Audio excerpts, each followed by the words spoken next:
Well, I'm delighted to welcome all of you today to our joint presentation by Licio Muyanga and Hugo Oliveira.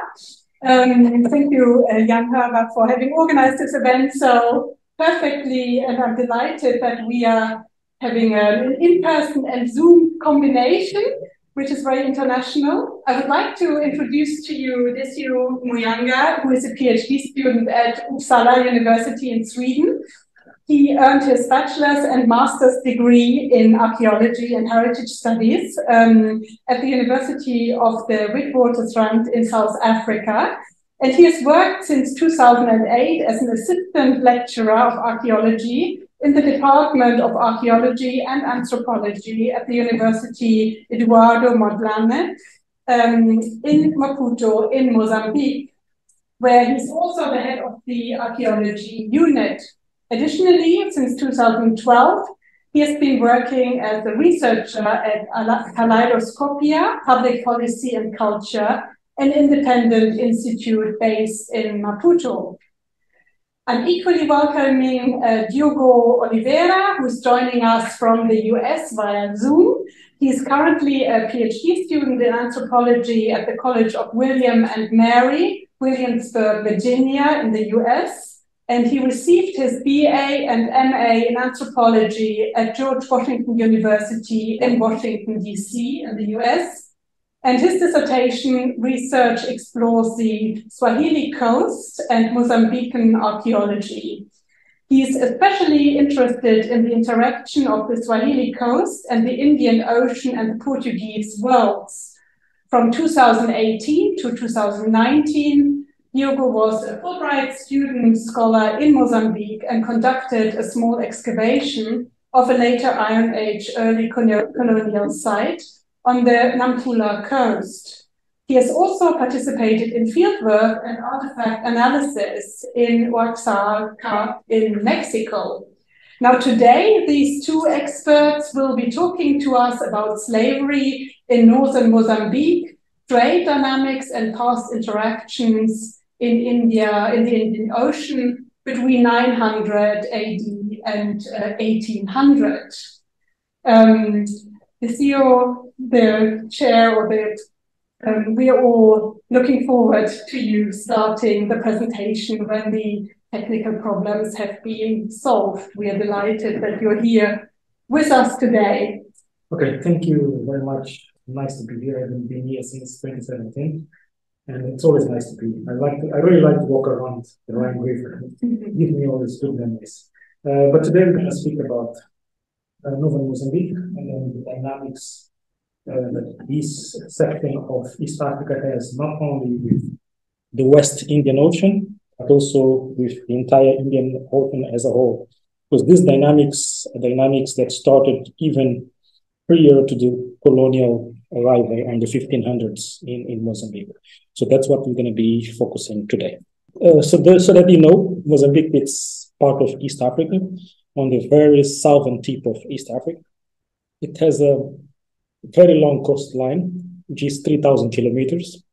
That's a very long coastline for an African country.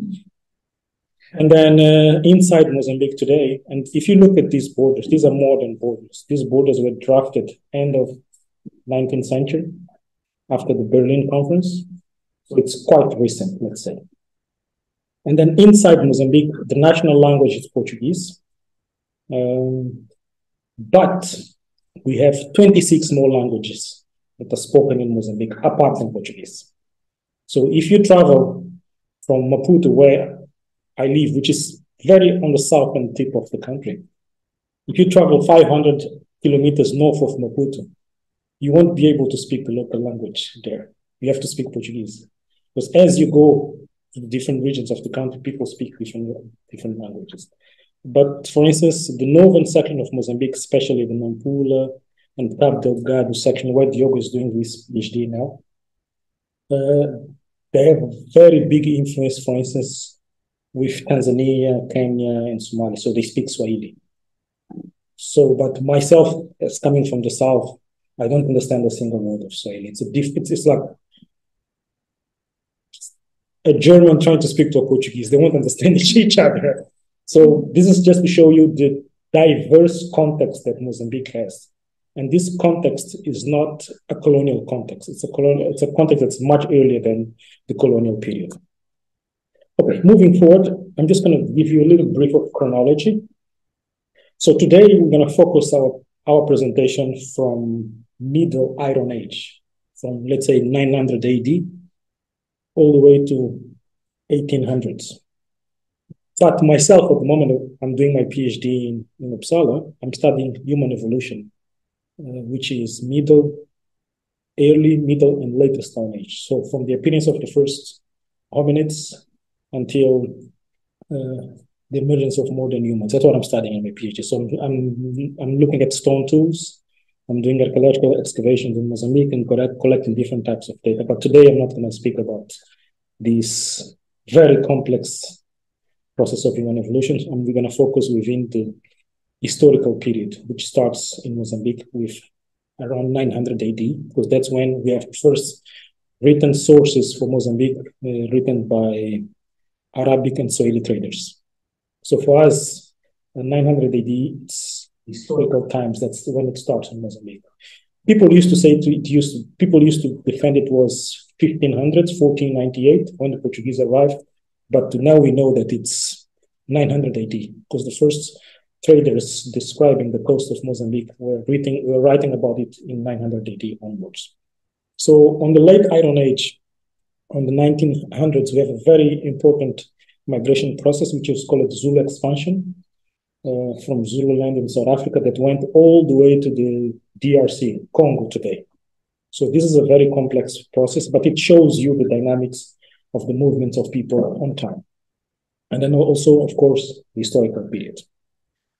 Okay, so this is just like a chronological framework. Mozambique has relations with Germany today, political, economical. The German presence has been big in Mozambique, especially after independence. Mozambique became independent in 1975, and during the days of the GDR, for those who remember those days, I think more than 15,000 Mozambicans were studying and working in GDR those days.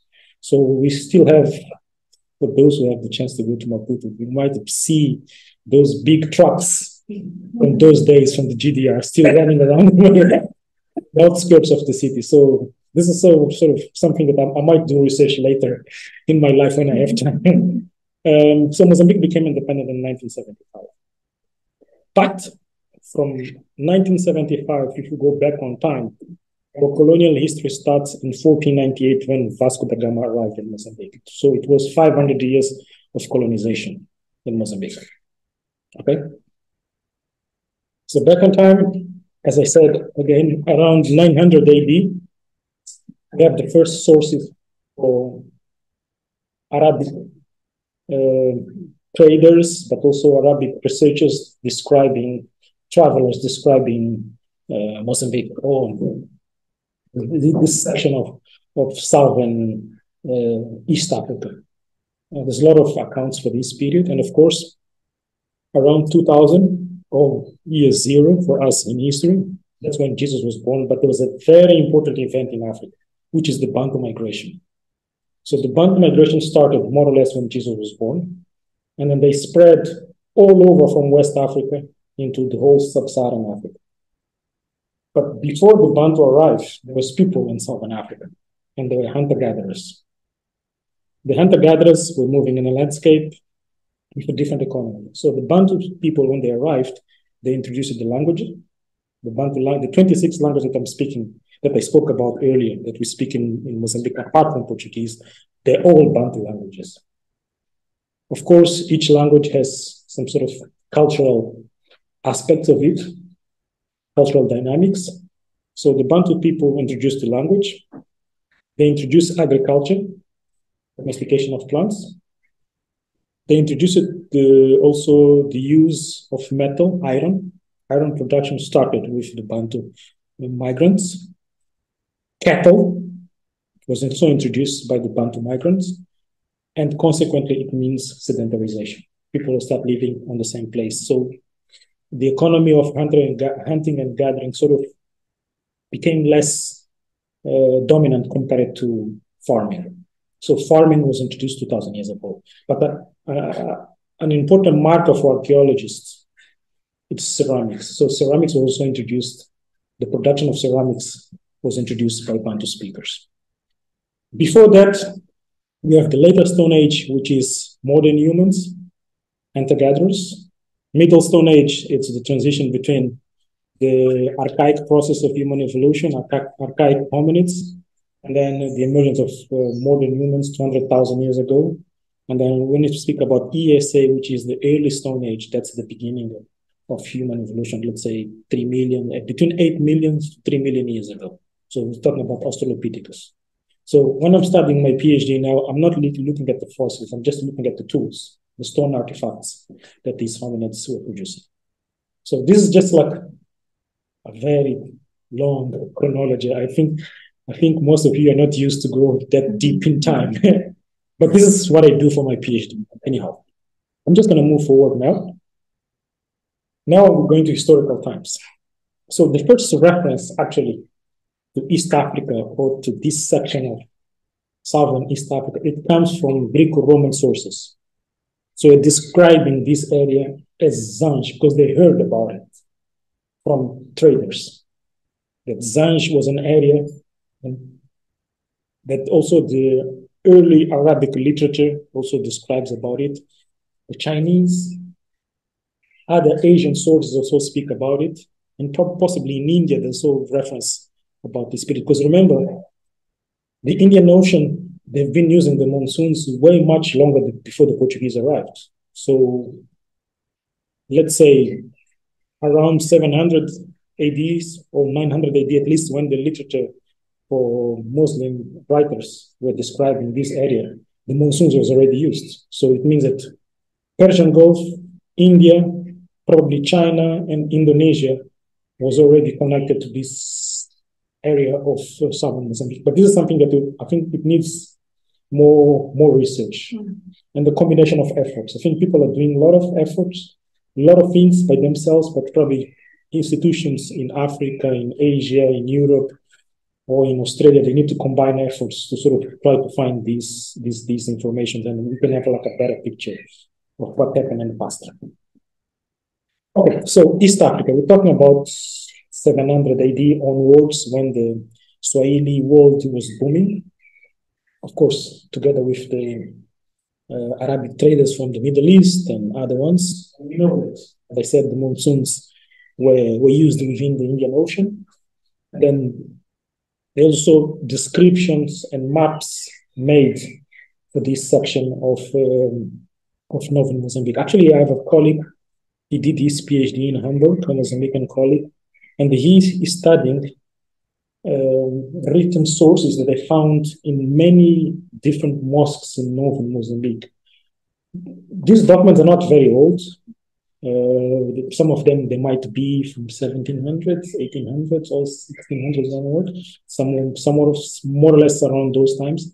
But they are referring about these early travelers that were going to Mozambique. So these mosques in northern Mozambique, they already had contacts with the Persian Gulf and Middle East, and also with other schools in present-day Tanzania, in Mombasa, also in Comori Islands, and other small islands within the Indian Ocean. This is just to show you that I think some sort of interdisciplinary approach can actually allow us to understand way much more than what we know today. So anyway, this East Africa area that starts from today's Somalia, Horn of Africa and Mogadishu, all the way to Mozambique was a very dynamic area. Let's say from probably before 900 AD onwards. So when the Portuguese arrived in Mozambique in 1498, they already found this very vibrant, dynamic area with trade, with cities, with cultural, very rich cultural background and contacts with Asia, with different sections of Asia. But also around the 1300s, we have the development of the first political infrastructures in Southern Africa. The first one was Mapunguba. So this is the coast of Mozambique on your map, on your right side, sorry, because I'm seeing the computer in the other way around. But on your left side, you have the map of the entire East Africa. So on this section of today's Mozambique, South Africa, Botswana, and Zimbabwe, the first state developed, Mapungubwe, and then this state, it was the first time that we see differentiation of people in Southern Africa, that you have an elite and the commoners. But the elite, they have access to goods, beads from Gujarat, from India, and many other items from the Indian Ocean, all the way, for instance, to Indonesia and China. Okay? So this is differentiation. Of course, later when the Portuguese arrived, they documented this with Great Zimbabwe. It was the biggest first mega political infrastructure. But both Mapungubwe, Great Zimbabwe, later Tulamela and Kami, all these states, they're connected with the Indian Ocean. And this is prior to the arrival of the Europeans. Okay? So the Swahili and the Arabic traders, even the Chinese eventually, this is something that we need to research.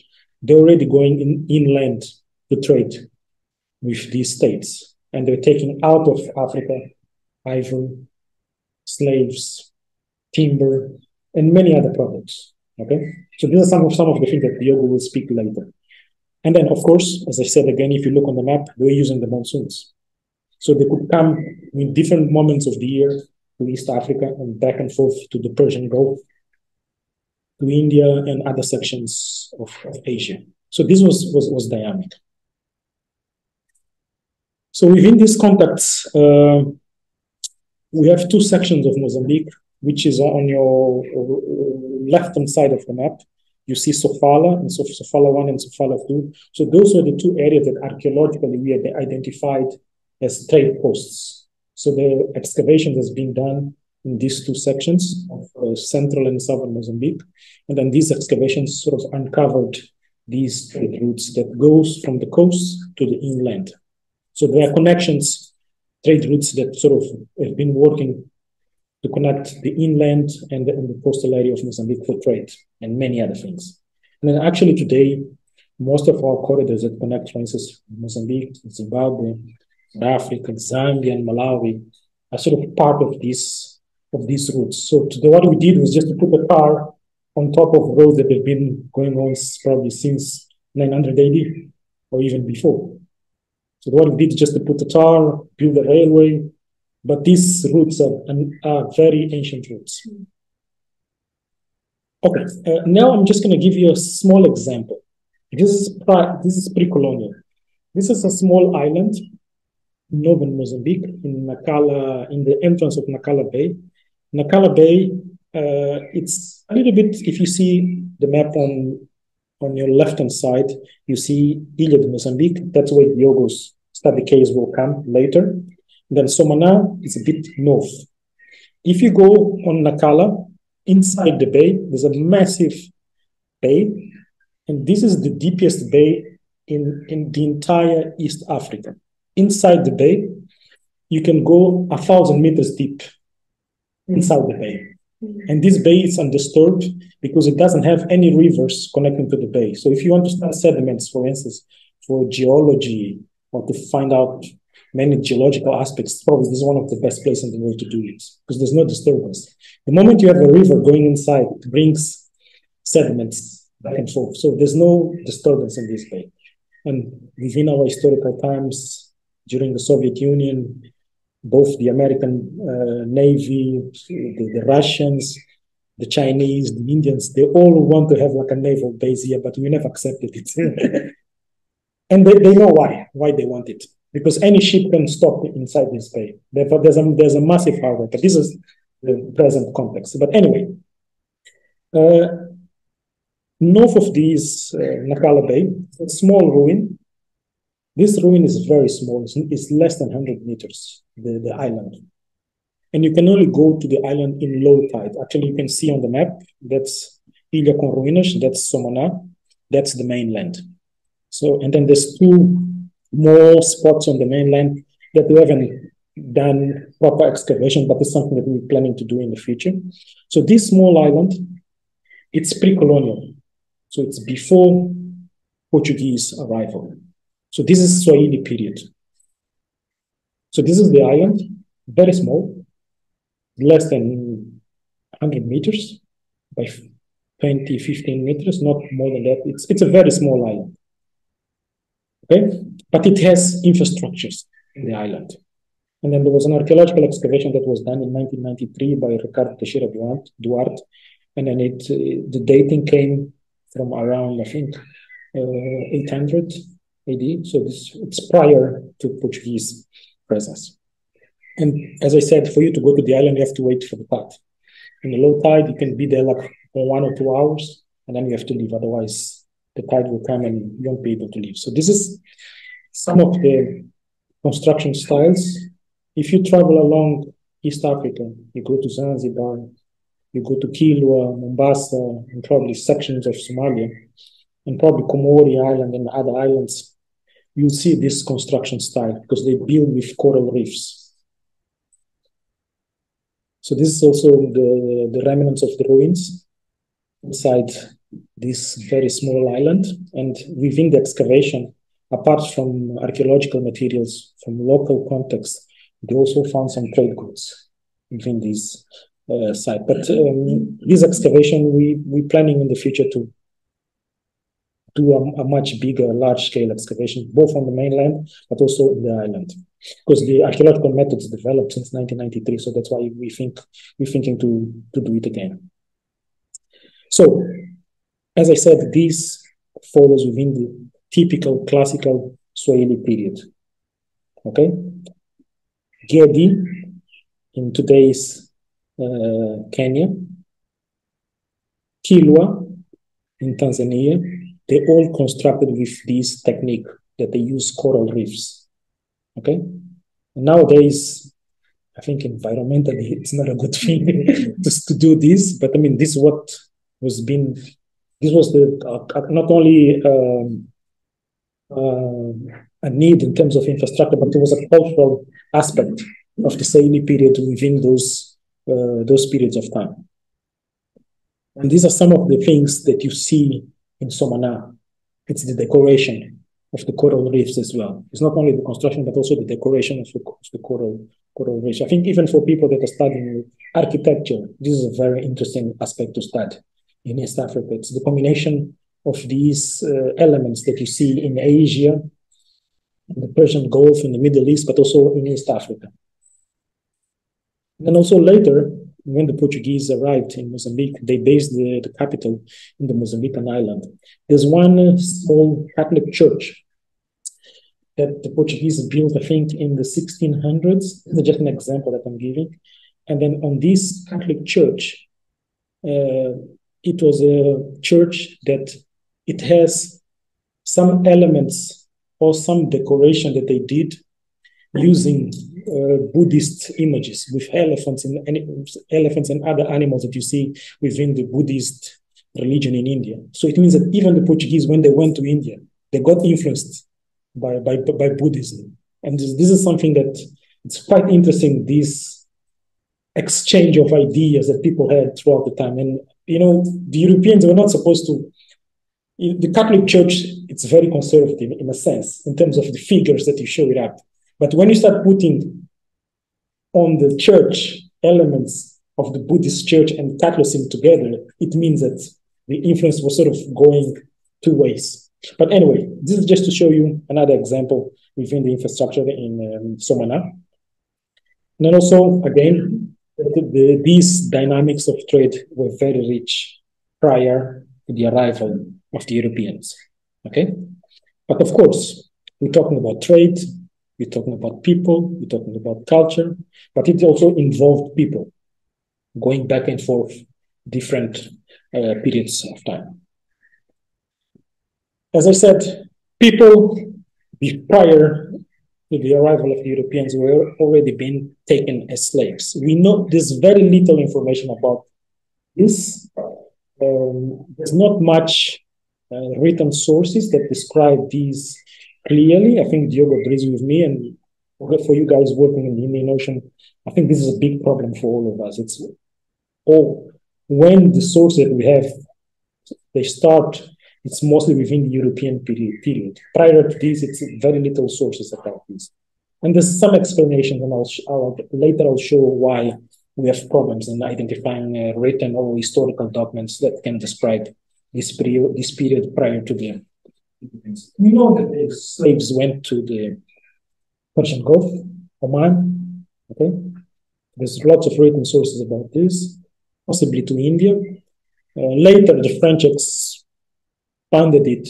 For instance, when they started the sugarcane plantations in Réunion and Comores and other places, Madagascar, so they took a lot of slaves from out, but this is later. It's a later period. But slaves have been taken, but not on a big scale as we saw after 1500s onwards, especially with the Industrial Revolution when it started in 1700s. Okay, Portuguese arrived in Mozambique in 1498. They were trying to find the way to India. And then, you know, the navigation those days was done along the coast. Vasco da Gama took a very long route from Lisbon, going through West Africa. Eventually, he stopped in Mozambique for refreshment, first in the south, and then later in the Mozambican island. Actually, it was in the Mozambican island that he got a pilot, a Swahili pilot or a local sailor that took him straight to India with the monsoons because they didn't have the knowledge of the monsoons and the Indian Ocean. This is something that probably the Portuguese, they keep saying that they discovered the world. They are the nation that sort of illuminated Europe to go to the rest of the world. But probably they don't mention that there was a Swahili pilot, the sort of a local pilot navigator that sort of took them to England. But this is something that there's room for discussion. We can do it some other time. So basically 1498, that's when the colonization of Mozambique started. As you know, Portugal is a small country in Europe. And then in terms of infrastructure, human resources, and capital, for them to start a colonization process was very difficult. So it means they didn't have the manpower to colonize Mozambique. So that's why it took them almost 400 years to occupy the entire present-day territory of Mozambique. So they didn't do it in one go, as history books or the history of Portugal try to show. It wasn't like that. You know, the last rebellion that the Portuguese were fighting was 1914, almost during World War I. They were still fighting rebellions in Mozambique to occupy the territory. So that's how long it took them to sort of occupy the entire territory. So the colonization started. But again, as I said before, all the trade dynamics were there when the Portuguese arrived, and they took advantage of it. So this is Mozambican Island in northern Mozambique, near Nacala. The Mozambican Island is a very small island.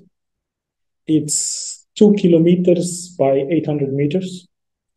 And then this is the mainland. For you to cross from the mainland to the island, there's a bridge of 3 kilometers that you have to cross. But this bridge is from the 1960s. So it's very recent. Mm-hmm. So these were the Portuguese established the colonial state first. The first capital of Portuguese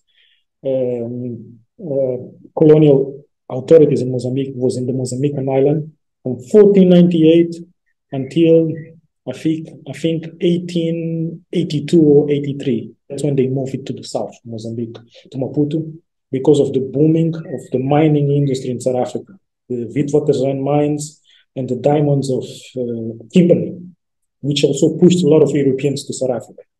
But the reason that the Portuguese colonial administration changed the capital from Ilha de Mozambique to Maputo was because of money. Money was in the south then, so that's why they moved the capital. And then they left a very rich cultural heritage or world heritage site. So Mozambican Island is the only World Heritage Site that we have in Mozambique, and it's as a result of these almost 500 years of Portuguese presence. But again, as I said, if you go into historical documents. From the 1500s, when the Portuguese arrived, slowly they started going inland. But this process was a very long process. For instance, I'm going to speak about Tete. Tete, it's on the Zambezi River. As you know, Zambezi is one of the biggest rivers in the continent. And then they sort of established in Tete in the Zambezi River.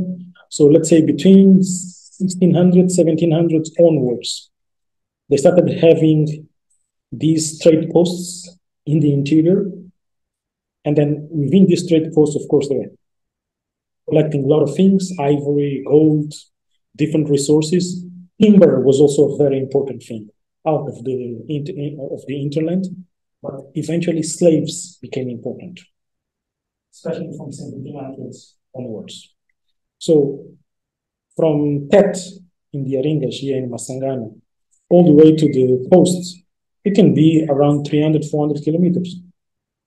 Of course, they were using the river at that stage, so it was quite fast to ship. But if you had to walk those days, it's like 300 to 400 kilometers from the Tete area all the way to the coast. So Tete, it's here on the map. It's a city that was founded by the Portuguese. Actually, the name is Tete until today. And then you had to go all the way to the delta of the Zambezi River. And then from there, you could go either south or north, navigating. So this is the site of Masangana. So this is another place that eventually in the future we're going to have to excavate. Because one of the oldest inland places that there are very rich documentation, historical documentation about this site as one of the most important slave trade posts within this period of 1700s onwards. So, as I said again, we have slave paths, trade paths, and these sections, different sections in Mozambique, they have oral history, they have memory, even until today, in different sections of the country, there's still memories about this, because as you remember, I think slave trade was abolished in 1862 or 1832 by the British, by the French, and later by the Portuguese. But the Portuguese, even after the abolition, they continued doing it. Well, they call it illegal, but officially the state was still doing it. And then, we have people old people, that they still remember their grandparents speaking about this. So it's not a very, very old event in people's memories and minds. And then these things started even before the Portuguese arrived, but of course they sort of exponentiated the business. And of course, after 1500s, 1600s, 1700s, when the Americas, the plantations in the Indian Ocean, the trade dynamics in West Africa started to develop, it required more labor and more people. So it became a much bigger industry and a much bigger scale than what we saw with the Swahili and the Arabic traders or the Chinese or the Indonesians. So the scale became way much bigger than before 1500s. And then I'm going to show an example of how using archaeological research, linguistic research, historical research on a collaborative manner with different institutions, how we managed to sort of reconstruct the history of one slave ship. And then this will come in a few minutes, but this is just to show you that a lot of slaves that came from the African continent, the majority came from West Africa, actually, which is not my area of research. But there's a lot of references and a lot of information for East Africa as well, because of the Portuguese. So the Americas, mostly they took slaves were coming from West Africa, but there's a lot of information about slaves that also came from Mozambique. Actually, a few weeks ago, both myself and Diogo, a few months ago, both myself and Diogo were contacted by an American researcher somewhere north of Boston today. There was a Mozambican slave that was taken from Mozambique in 1815. And this guy was on a ship that was arrested by the American Navy on the way to Brazil. And then eventually one of the admirals of the American Navy adopted this slave and took him to his hometown in Maine, I think in the US. and then he learned how to read and write because he was part of the family. But he died at the age of 40. He was captured when he was 10 years old. He died at the age of 40 with pneumonia or flu or something like that. But anyway, this guy, he did drawings of the entire trip since he left Mozambique all the way to the United States. It's sitting in a museum, a small museum somewhere in the United States. And we talk about 1900s. So it's a story. There's a lot of small individual stories that actually, I think we sort of trace them correctly. It can help us to reconstruct way better what has been happening within the later periods of the slave trade. This is just to show you how international and how connected these slave routes were going. And then when you talk about this, we think about West Africa, but also East Africa was also part of this very vibrant dynamic. And of course, at this stage, where the labor was required was in the Americas, both in Brazil, also in Central, and also in North America. So that's where, at that stage, most of the slaves were going.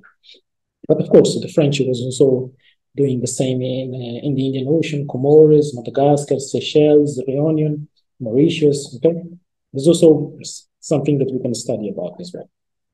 Okay, but also underwater archaeology can help us a lot, especially in the Mozambican island, because there's a lot of shipwrecks in this section of Mozambique. This section of Mozambique, for those who don't know, or East Africa in general, it's an area that is very affected by cyclones and typhoons. So there's a lot of wrecks that happen, let's say, from 1500s or even before, all the way to the recent days. And then we can sort of, together with historical evidence in Lisbon, in England, or in France, there's a lot of stories that we can reconstruct. And then I'm going to show you one example how historical, archaeological, underwater, and linguistics can sort of help to reconstruct a story of one ship that can tell you about also individuals or groups of people that were sort of taken out of Mozambique. Okay, I'm going to speak up now, and I'm going to present a small video, which is like about 10 to 12 minutes. I hope you don't get tired by watching this video, but it speaks about a slave ship called São José. It's a Portuguese ship that was on the way to the Americas, and then unfortunately it got caught on a storm in Cape Town, South Africa today, and the ship wrecked there, but some of the slaves survived. Not everyone, the crew and some of the slaves survived. So it was possible because there was an investigation that was opened by the harbor in Cape Town. And now it's like 221, it's more than 221 years since it happened. So now we're going to move to a critical problem. So in 1755, 1800s, there's a massive earthquake and fire that resulted in fire in Lisbon. If you Google it on the literature and historical records, so basically Lisbon was destroyed. The Portuguese kingdom at that stage, the king was sitting in Lisbon, and the vice king was sitting in India, in Goa. So Mozambique, which was in the Indian Ocean, was governed by the vice king that was based in Goa, in India.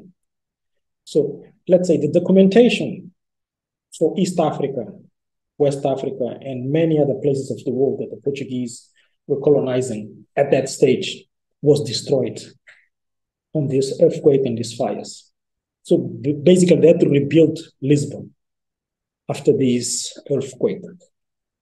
So it means that in terms of historical and archival research for a lot of periods before 1800s, probably we might not find the information. So this is a critical problem in the studies of not only slavery, but many things related to the Portuguese state as it is prior to this event. So, but this also, it's an opportunity for us to combine efforts in Africa, in Europe, in Asia, in terms of archival research, because there's things spread all over. And some of us, we don't even know that we have these information sittings in our archives. And then also, I think institutionally, we don't discuss as much as we're supposed to discuss about our individual and our group projects. Probably this is something that needs, in the future, we need to look, because myself working in Mozambique, studying in Europe now I started to realize there's a lot of information that is sitting in Europe, and if people are not exploring it on a very systematic way, probably we can combine efforts and we can learn way much more from each other. But also, there's a lot of things that needs to be done also in Asia, in India, probably in China. It's a difficult place to go to start off, but probably Indonesia as well, written sources, old written sources. But also all of these, it will require some sort of multidisciplinary approach. Let's say archaeology, history, linguistics, sociology, anthropology, so on and so forth. And then from here, I'm going to pass the word to Diogo.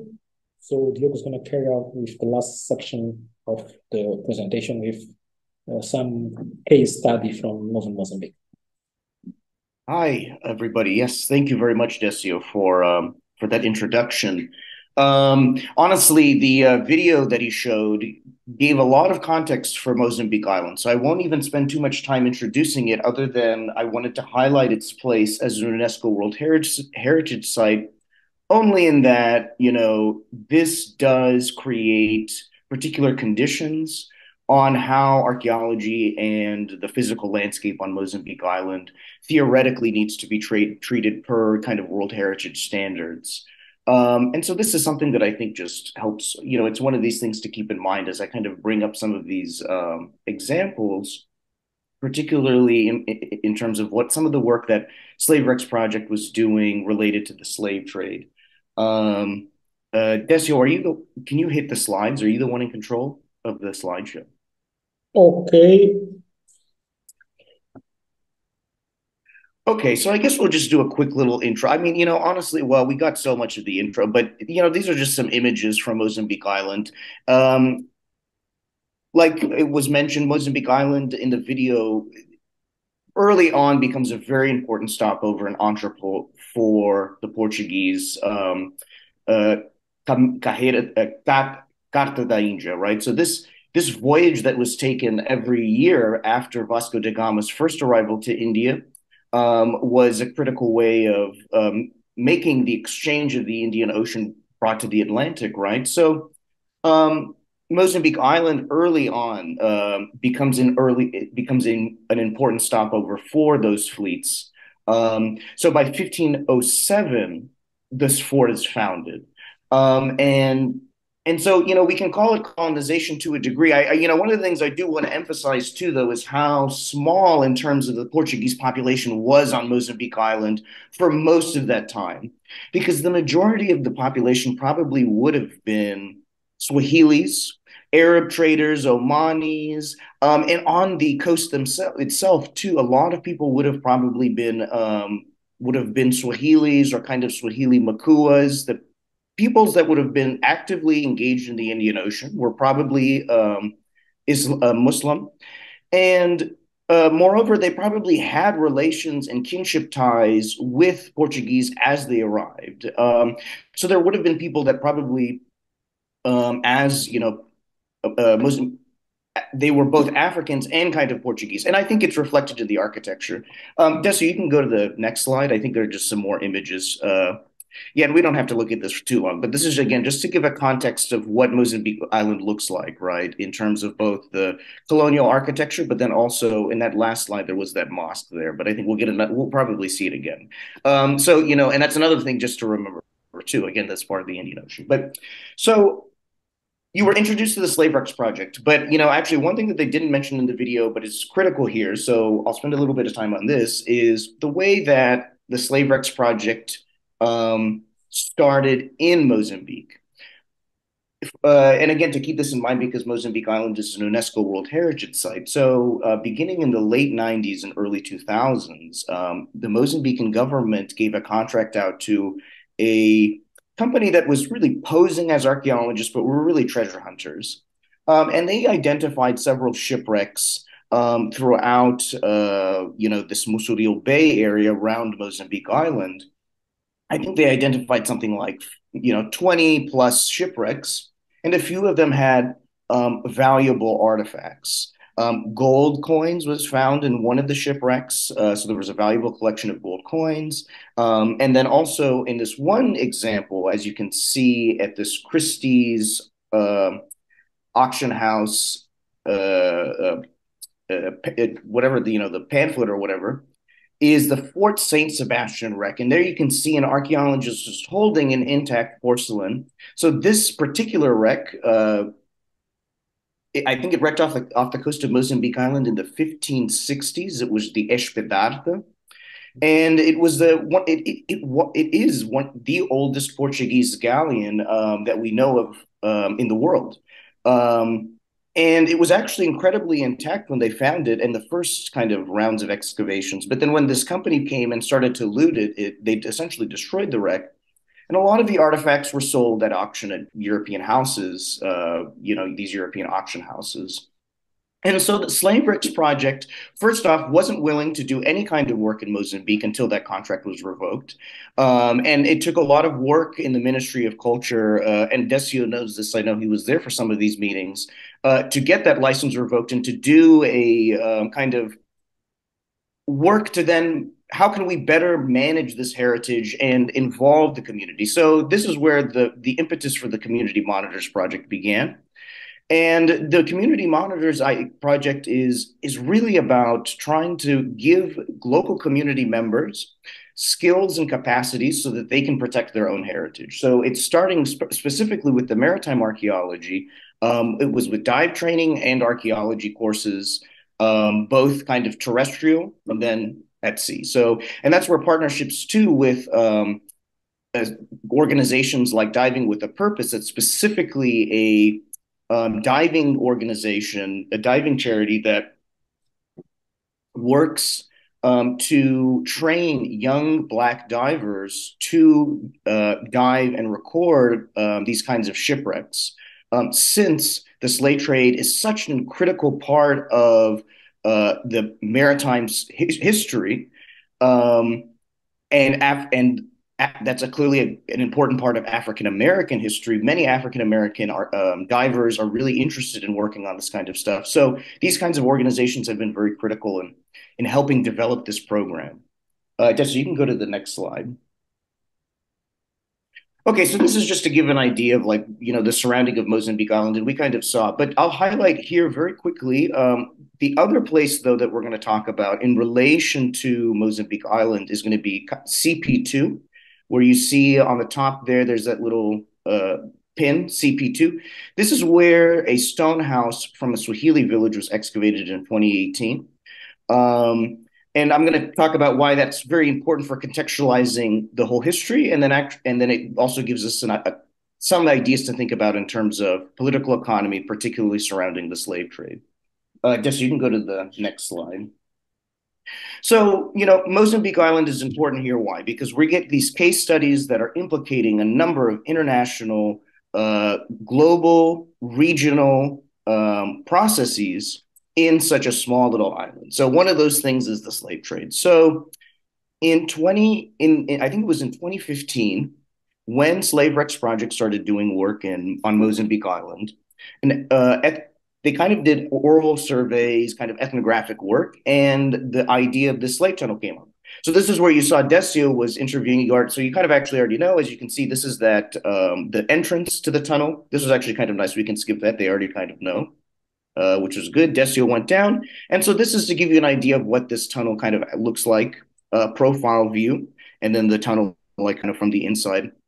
This thing about it being a slave tunnel is a very complicated question to answer.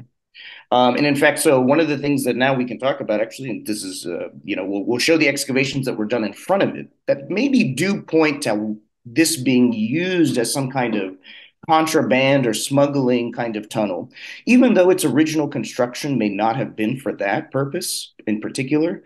There are signs that maybe in the illegal period, this was being used for other, might have been used for the slave trade. But so Desi, could you go to the next slide? Okay, so what we did was that slave tunnel opens up into this courtyard. So in 2016, a team of archaeologists started an excavation to kind of get an idea of what that what the stratigraphy looked like in front of the tunnel, because they noted from the sea view there was a lot of like kind of a there was like a complex stratigraphic thing going on that didn't seem very natural. So, and clearly because the island it is a very complex stratigraphy because it's been occupied for so long. There was kind of an interest to see if this might open up some kind of possibilities. But so in Figure 7, you can see that the courtyard ruin site excavation, this is one of the units showing the ramp at the base southwest profile. So when we excavated down all the way down, we uncovered a structure that was like a ramp followed by like a plaster floor. And it when the high tide was high enough, actually it would flood all the way to where that ramp is now. And it was a ramp-like structure that we were able to see, like when we excavated it out, we could kind of see that it was this thing that kind of has an incline, right? Desi, could you go to the next slide? Uncovering this ramp brought a lot of interesting parallels because, as you saw in the video, they were showing Musuril slave ramp. So the other place that we know had an important ramp that was used for transporting enslaved peoples was on the mainland in Musuril, which is a town kind of very inland of Musuril Bay. And these slave ramps are important for a number of reasons. First, you have to kind of remember that any kind of movement of enslaved peoples requires, their binding. And so when you're bound to other people and yourself, you don't step down very easily. So it was what they would typically do was make these ramps so that they could move these chain gangs much more easily down these slopes and onto the beach. Not only, and that was really not necessarily for like the comfort of the enslaved people. This was really a matter of control and a matter of moving people through spaces as carefully as possible to suppress any possibility of resistance and rebellion. And this is what we think was probably going on actually at this same ramp that we found on Mozambique Island. And it may have been something that came much earlier, which is why we think that perhaps it was possible, since this was an area that had already been kind of used to, or people had already been moving slaves through during the period of when they abolished the slave trade. It's quite possible that people were still then smuggling people through this tunnel and then onto this ramp. Okay, so could you go to the next slide, Decio? Okay, so I'm going to now talk, though, a little bit quickly about my own research specifically on the mainland that I was talking about, because I think it articulates an important point here that Decio has kind of also made here and brought to the table, which is that we have to really understand the long-standing connections of the Indian Ocean, how they frame and structure Swahili society, particularly in Mozambique, the emergence of these Swahili stone towns before the arrival of the Portuguese, and then what happens when the Portuguese arrive, along with other Europeans. These are still very important and lingering questions that we have.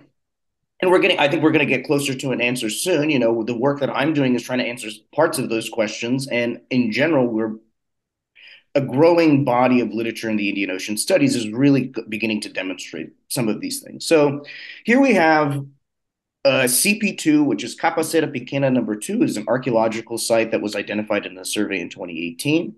And then at the end of 2018, a small team, including myself and a few excavators, worked at this site and found a number of important kind of materials that were demonstrating the linkages that this site already had, both before and then while the Portuguese are on Mozambique Island. So this coral stone structure here, which is probably from around the probably beginning of the 16th century, is kind of it's like a typical Swahili stone house, where maybe like, a junior elite, let's say, if you want to use that term, someone that was probably of some status, was able to kind of muster resources to build a stone house. But it's actually quite possible too that this could have also been kind of a very simple mosque, but I'll get to that in a second. Could you go to the next slide?